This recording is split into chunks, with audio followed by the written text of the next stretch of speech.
What's up, you guys? This is Robert at Shy Bears Plus. You follow me on YouTube. Don't forget to subscribe, hit a like, and smash the bell so you don't miss any content.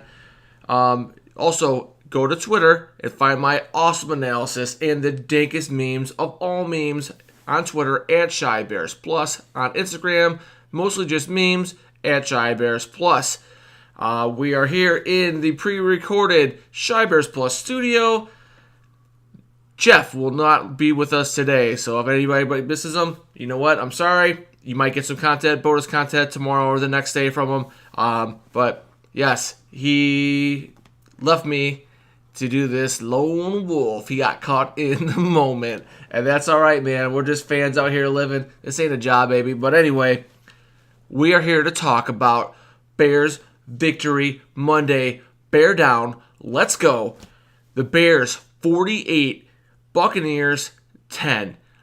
Man, let me tell you guys, I have been so high on this game until probably late this afternoon where I finally started to come down. It was so fun to watch. Complete domination in 3 phases. So fun. You love to see it when the Bears get all up in that Buccaneer. Stats of the day will be postponed, and hopefully Jeff will bring it with me for me. On Wednesday or Thursday. So we are going to see what we got right. I feel like I got a lot right. I'm not gonna lie. I'm sitting there going during the game thinking, man, I feel like I had a lot of my Shy Bears pluses come true. So anyway, I was calling for more explosive plays, stretching out the defense to attack at different levels, so we don't have so many guys in the box. More 20 or 20 yards or longer plays and get Cohen more involved all over the field. I was sick of seeing it. One thing I was wrong on, I want a little less Gabriel, but he also had a fantastic game. So yes, we had Cohen all over the field. I wanted to see the Bears drop back more in coverage. 3 and 4 pass rushers I thought would be just enough, and the way to beat Fitzmagic was to get guys in coverage and get pressure. It's something that our team can do, unlike no other. So we did it, and it paid off great. Trubisky, big game versus the Bucs D. Wow, buried the lead there, I guess. We'll get to that later. But all the doubters and the haters, where are they at? Anyway, yes, we were calling for Trubisky to keep the ball in that read option. Because we were giving up big plays by just handing off every single time. So we got a big keeper there. It was great. BU, Nagy, stayed creative, had a great game. What a great game play calling. It was sick. So excited about it. And the Bears O-line versus JPP and McCoy, the Bears kept Mitch Trubisky clean. I think he was only pressured 4 times. Unbelievable. What a game by the O-line. Shout out to you, Long, all the boys there. Man, what a great game. So I did say the Bears 48, Bucks 10. Jeff at plus underscore shy got me this week. I believe he predicted 23-10. And I was at 23-20.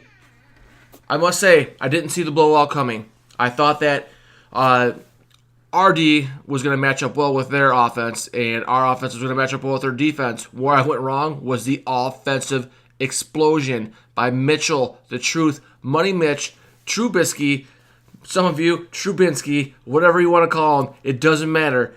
The kid was on fire. PFF said that he had a 158.3 passer rating from a clean pocket. He did make a couple errant throws, and they were mostly footwork things. But for the most part, athletic, kept his feet moving, looked great in the pocket on most of those throws, as you can see, because he completed a very, very high percentage of those. We talked about maybe this being a breakout game. Not even bragging, I had no idea it was going to be this good. I had no idea. But it happened. It seemed like everything went right for the Bears. Players made plays. Receivers made catches. Players made big runs. We got the big dose of Cohen. It seemed like Nagy expected to see a little bit of zone and then man under one. So I feel like that's why we saw a ton of Cohen, is because he is a nightmare matchup for linebackers, especially in the passing game. If you get him in the backfield, there's a pretty good chance you're going to get a matchup versus a linebacker. And he did score that touchdown on that Texas route. Beautiful play. And then also Trubisky found him on a beautiful pass on the wheel route. There were so many good things to bring up in this game. I don't want to just go recap, oh, this was a great play, that was a great play. I want to hit you some hot points and let you go on with the rest of your day, because you'll probably have a whole nother video to watch later on this week from Shy Bears Plus, as contributor plus _ Shy, Jeff.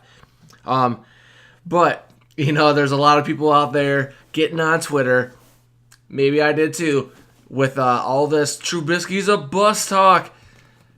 The man did work, 6 touchdowns. It was unbelievable how he was in command of the offense. Nagy talked about in the press conference maybe scaling it down a little bit. I felt like the mechanics were a problem for Trubisky. Another small problem was he didn't have mastery of the plays that he was running. He knew the plays, they weren't mastered. So, yeah, he might lock into a guy and then be looking to run because he doesn't know what progression 2, 3, and 4. It's not coming natural. It looks like they put a lot of comfortable plays in for him, and they executed. And then Maggie talked about plays on top of plays. How many times did we see bubble tunnel screens, 7 or 8 throws, completions behind the line of scrimmage? Well, that turned into a big pump fake. Tariq Cohen throws his hands up. He knows it's 6 to Bellamy. What a play. You love to see it, folks. You love to see it. Trubisky, I'm not going to tell you he's going to be a Pro Bowler and he's going to be a Hall of Famer just yet. I'm still got to pump the brakes a little bit. I'm so excited because I was bought in on this guy since we drafted him. And I feel like I have been critical. And I'm trying to look at the tape and see what is going on. I haven't given up on him, but I feel like it's fair to be critical. But he gets a pass for 1 week, and then we'll see what happens from there. But I was in the old Shy Bears Plus group chat, and I was hearing the calls of Pat who? And I was on Twitter with, does anybody want to compare the first 4 games of Trubisky and Mike Glennon? Because it was the first 3 games on the radio. Actually, I think I had a commenter out there. I see you out there. I replied. Not rubbing it in, but I wasn't worried about that. It was such a small sample size in totally different situations, and I had a feeling that Trubisky would eventually break out. Didn't think he was going to throw 6 touchdowns in a game. I mean, that's historic, epic stuff. Let's see if we got anything else on Trubisky. Oh, my good friend Adam wanted me to comment about the arm sleeve. Trubisky, keep the arm sleeve on. First of all, you look fly, kid. Like, there's no doubt about it. It's slick. You look crispy. Crispy arm sleeves for 6 touchdowns. Leave it on. Let's go. At Shy Bears Plus. Follow me on Twitter. Moving on. This game was a complete domination by the Bears. What didn't help was the Buccaneers' cause was, I mean, it wasn't a Fitzmagic thing. It wasn't a Winston thing. I mean, they both didn't play well because we played so good. And as a team, they played poorly. There were mistakes. There were big drops. Mike Evans, you don't really expect to see it. He's been at an elite level. Penalties and just mistakes in coverage and getting tricked by some of the plays of the Chicago Bears. So as much as I want to puff my chest out and say Bears Super Bowl or all that craziness nonsense, it's too early to tell. Who knows? But I want to puff my chest out just a little bit. But we have to realize that there was mistakes made. They didn't play a very clean game, which contributed to that. But that being said, things did look awful great for the beloved Chicago Bears. The Hicks ejection, you can't do it. You can't touch the ref. I don't know what happened. Maybe the ref, said something. Who knows? Maybe we'll never know the story. But you can't lose your cool like that. Kid, you're on your way to a Pro Bowl. Can't be getting suspended. One of my favorite players on the team. You're so mild-mannered. I just couldn't believe it in interviews. I'm like, my guy, you're so chill. I love it when you're talking and doing your interviews. And I love that ferocious tenacity during the game. But, yeah, You hate to see it. You hate to see a guy get thrown out, especially who was a guy who was on a roll and one of my favorite players. And I don't want to risk a suspension because that game in Miami might not be that easy, but we'll preview for that shortly. Our defensive pressure completely overwhelmed both quarterbacks that were in the game for Tampa Bay, and you expected the dominance to continue, but man, the accolades from Fitzmagic and the Buccaneers and how well they've been playing, I couldn't even predict how well we were going to play. It was like a revolving door out there. It was so great to see, so much pressure. Also, the Bears were doing all kinds of I've noticed that they were chipping the slot and tight ends and things like that, and they were making it hard. So the routes weren't clean, and they were bumping them off the routes and playing amazing defense, team defense, swarm defense.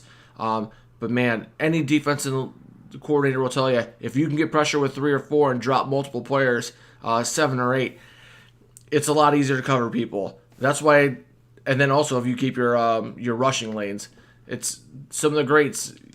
You're darned if you do and you're darned if you don't. If you blitz, they burn you on the blitz. They hit their hots. Or if you let them sit back in the pocket all day, they shred you. No matter how guys you throw out there. But this Bears defense is looking tough. Looking just about as good as the Rams. And that's high praise. I respect the Rams defense quite a bit. And I did again want to say shout out to the O-line. Super impressive. What a game. You kept Mitch clean all day. We did it through the air. We did it with the pass. And that were my crazy hot takes. Bears win 48, Bucks 10. Bears number 1 in division going into the bye week. Hicks, I guess, got to start that bye week. Actually, maybe got to hit that plane. Maybe the plane was waiting on the runway. He had to get out of there. I don't know. Just saying. But folks, it was seriously, what a great game. What an exciting time to be a Bears fan. I'm going to wrap this one up. Make sure that you hit subscribe, smack that bell, hit a like if you like it. And that is all she wrote.